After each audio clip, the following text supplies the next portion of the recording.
хамгийн анхны одоо орны зураг ямар зураг байдаг гэж та бодож байна? Энэ сэдв рүү орохын тулд эхлээд гэрэл зургийн үүсэлтэд шууд танилцах болчихж байгаа юм. Гэрэл зургийн нээлтийг зөвхөн нэг хүн хийсэн гэж хэлж болохгүй ч Францын зохион бүтээгч Жозеф Нипс 1826 онд дэлхийн анхны гэрэл зураг авах аргыг бүтээсэн гэж албан ёсоор хүлээн зөвшөөрөгддөг.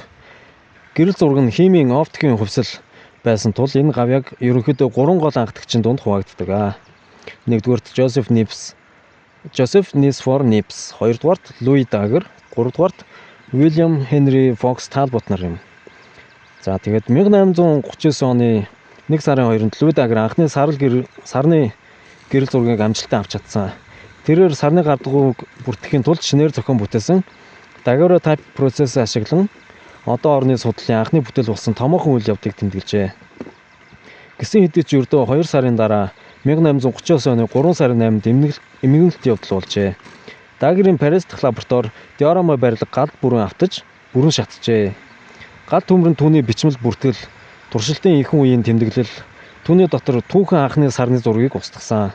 Энэ галын улмаас өнөөдөр амьд байгаа хинч Дагерийн сарны зураг ямар байсныг мэдэхгүй байна. За үүний дараа 1840 онд Джон Уильям Драпер гэх хэрхэм 5 инчийн ойлгогч рефлектор дуран ашиглан 20 минутын урт экспошероор сарны анхны тод амжилттай зургийг авч чаджээ.